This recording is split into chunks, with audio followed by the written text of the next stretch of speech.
All right, guys, we're back. I'm George Massey. This is my co-host, Heather C. So I Love a Mama's Boy, Season 3, Episode 5. This is part 2 of this podcast. So we have a lot to talk about. So I want to jump back in. So Roberto has won his fight. We did not get to see his fight, but we know that he won his fight, and we do know that he made weight. And guys, I learned something new. If you take off your shoes and your jacket, you lose 3 pounds. But So you I thought learned, women were just crazy? right, I thought that people who got on the scale naked were just a little off. But apparently your clothes weigh a lot. And we watched that with Roberto. He actually made weight. We thought that he was overweight. Apparently shoes and a jacket and a shirt can take on a lot of weight. So Roberto has won his fight. And we're at the victory breakfast. And Nancy and Christy are kind of going at it, right? Because Christy actually showed up a little late to bring him to the fight because she was dealing with the kids and the babysitter situation. Nancy calls her out for it. And then Christy calls Nancy out for saying, well, you didn't actually watch the fight, so maybe you should have been the actual babysitter. And things just kind of go from there. And Roberto, again, is in the middle trying to keep these two women from not killing each other at the table. And we're just watching the situation boil over. And at some point, Roberto's going to have to stand up to his mom and say, look, Christy's the mother of my kids. You can't tell her that you would rather her not be here. You can't tell her that you would rather her leave when we're having a victory dinner with my family. Here's my thing with these mothers and the wives, girlfriends, etc. They say that they love this man so much, but they all do everything in their power to sabotage them. Like any case scenario, they're doing something that is doing something to make their lives harder than it has to be. Like in this case scenario, Roberto is a fighter. That's his passion. So his mom is his number one supporter because that's mom. His wife is his number one supporter because that's his wife. She also helps him train and everything. So why is mom picking fights with a family, getting in his head, feeding him food that's going to ruin his weight class so he gets striked? I don't want to keep like targeting at the mom, but you're really hurting what he's trying to build here. And I know that you don't like Christy for whatever reason it is. But like I said in the previous podcast we did, you're really hurting your son, your grandchild, more than you're hurting Christy. Because you know what? Words hurt, but they can be, not listened to, forgotten, whatever. But if that child goes back and watches these for whatever reason, even if the parents don't show them, I mean, this stuff, once it gets online, it's online forever. Do they really want to see that, oh, my dad doubted me, my grandma doubted me? Like, I don't know. That's the thing that like bothers me with this. I don't care that they're obsessed with their kids. I don't care if they meddle in the relationship. I care that they say that they love these people so much, but they do everything in their power to like sabotage them without maybe they're not doing it intentionally, but they're doing it. And it's like, if they would just take a step back and be like, oh my God, like he's in his feelings, like he's trying to fight. Like, what if he would have been in his feelings, got into that ring and got his behind beat, concussion, teeth knocked out because his head was somewhere else? Like, this could be a very dangerous profession if your mind is not into it. And I just think for whatever reasons that they're having is very selfish because they're not thinking about the bigger picture. And you know that Nancy is being petty because, like you were saying, she picked a fight when they were eating. About the amount that she ate, because Christy said, well, I've lost my appetite, hearing you talk about me that way. I've lost my appetite. Right. And they're eating literally the healthiest food that you can eat.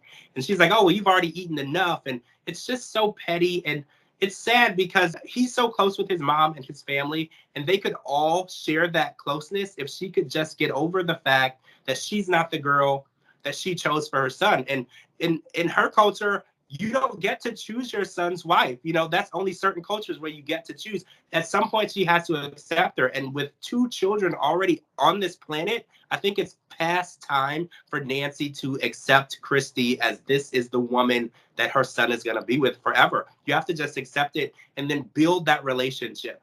There's no way you're going to get close and understand your son until you understand why he's with her and learn who she is. He loves her for a reason. All right, guys. So I want to switch gears a bit and talk about bachelorette parties. Okay, so Esther and Ethan and Lena are planning a bachelorette. Well, I don't want to say they are planning it.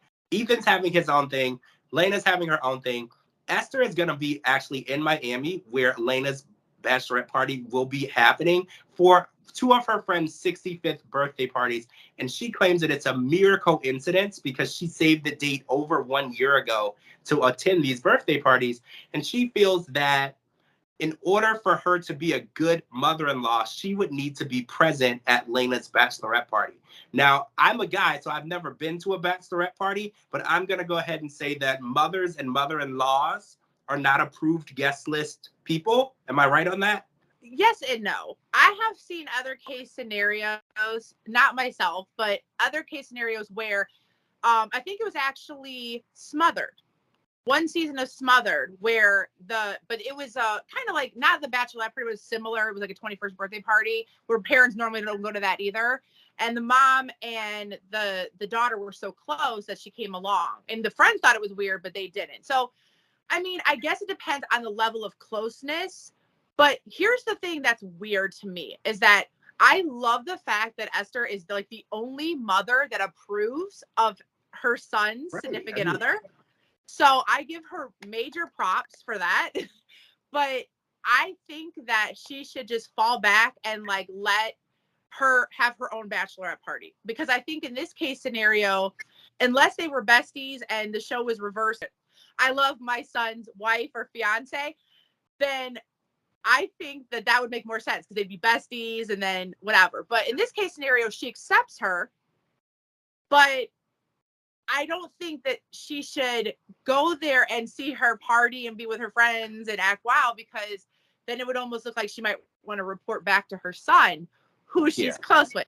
She puts up with a lot watching her husband to be, be besties with his mom, and he says very inappropriate things to his mom all the time. So it's like, just let her have this bachelorette party. Because like she said, she didn't invite her mom, so her mom's going to feel left out. And they were cake tasting. And, we learned that, Esther was gluten-free. She could not have certain products. Yeah. So I think instead of trying to like say your main cake needs to be this, they should have two separate cakes or something for gluten-free and then something for the non-gluten-free guest. Because not everybody has a food allergy. Not everybody likes certain, because sometimes when they mix products for people that have food allergies, sometimes that can upset people's stomachs that don't have food allergies. So making something sugar-free or making something whatever could make somebody who doesn't have food allergies feel sick. Well, Ethan actually took that time to stand up for Lena, which I was very proud of him for. He said, she should have a say in this. It's her wedding. She wants to be able to choose things. And if she decides on a cake that has gluten in it, I'm going to support her for that. And I was happy about that. He definitely said that his mom was being kind of aggressive, towards Lena. And he said, in his words, I don't think that mom is ready to not be my main chick. Is how he said it. He said, I think that she's having trouble adjusting to the shifting of roles, which, I guess if you're a mama's boy and you're getting married, I never looked at it that way, as the mom is actually adjusting to a different role in your life, because I'm a reformed mama's boy, and my mom was number one in my life. And I never thought about it, how she had to adjust to me giving my time and attention to someone else. So I guess this was her way. This was Esther's way of dealing with the idea of not being there as close with Ethan as she always has been. And I guess that's going to be something that she's going to be dealing with every day of her life, because basically her whole life she's been this way. And now Lena has come in and she's getting this beautiful wedding. And I, like you said, I love the fact that she's giving them this wedding. She's giving them everything that they need to send them off in a beautiful way, because the other mothers on this show are not interested in sending their sons off anywhere with anyone. And Esther has been very open to letting Ethan share his life with Lena. And I definitely applaud that. I just hope that she's ready to take that step back, because we see in the next episode, she is definitely contemplating crashing this bachelorette party. She's walking around the city of Miami and she's thinking, my daughter-in-law is around the corner from me. I need to go and see what she's doing. I love this show because it is so, like, people just don't understand. Like, I wish this show existed like such a long time ago, because you had said that you were for Mama's Boy. I think we would have been a perfect fit for this show, because I know me and your mother, we came a long way. And, you know, she tried to do everything in her power to shake me, and I just would not go away. So this show, which your viewers, I don't think they understand, because, you know, they think we're just talking about these people, but it's actually very relatable to our lives, because no, you and your mom weren't as crazy as these other moms and sons are, but you did. You lived with your mom, and you grew up with her, and she was very protective over you, and she did not want me around. But now we have a great relationship, and I respect her. I always have. But I knew that I loved her son, and I wasn't going anywhere. So ladies, if you love them, don't give up. There's hope.